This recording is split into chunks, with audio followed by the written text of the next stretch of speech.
Il Consiglio federale ha accolto le proposte della Lega Nazionale Dilettanti, confermate quindi le promozioni delle prime dei 9 gironi di campionato di Serie D, così come le 4 retrocessioni di ciascun raggruppamento in eccellenza. Il tutto tenendo conto delle classifiche cristallizzate al momento dello stop delle competizioni.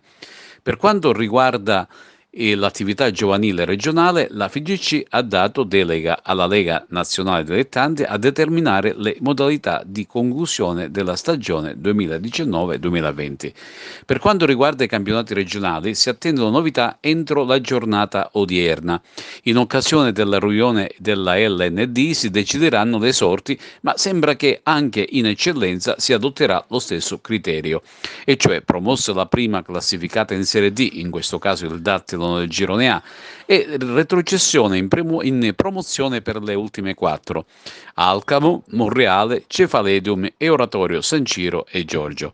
Per quanto riguarda l'Acregas, terminato al terzo posto a 3 punti alle spalle del Canicattì, si attende l'evolversi della situazione federale ed intanto pensa a riprogrammare il proprio futuro.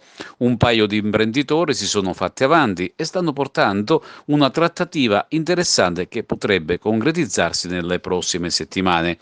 La prima figura riguarda la dottoressa Sonia Giordano, titolare di un'agenzia viaggi di Varese, alla quale si è aggiunto in questi ultimi giorni l'interessamento del 39enne imprenditore ed ex presidente della Cefaledium Giuseppe Barranco.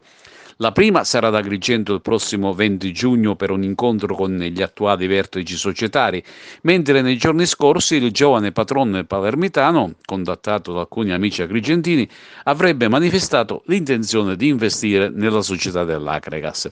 La domanda è una: uno esclude l'altro, oppure ci sarà una unione di intenti per costruire una società solida con obiettivi ambiziosi? In questi casi l'unione fa la forza e bisognerà capire se il coinvolgimento di entrambi, oltre alle forze attuali in società, costituiranno la base del nuovo ed ambizioso Agregas del futuro. Di certo c'è tanta carne al fuoco e tutto dovrà essere deciso entro la fine di questo mese di giugno, quando occorrerà preparare la nuova stagione, il cui inizio è programmato per il mese di settembre.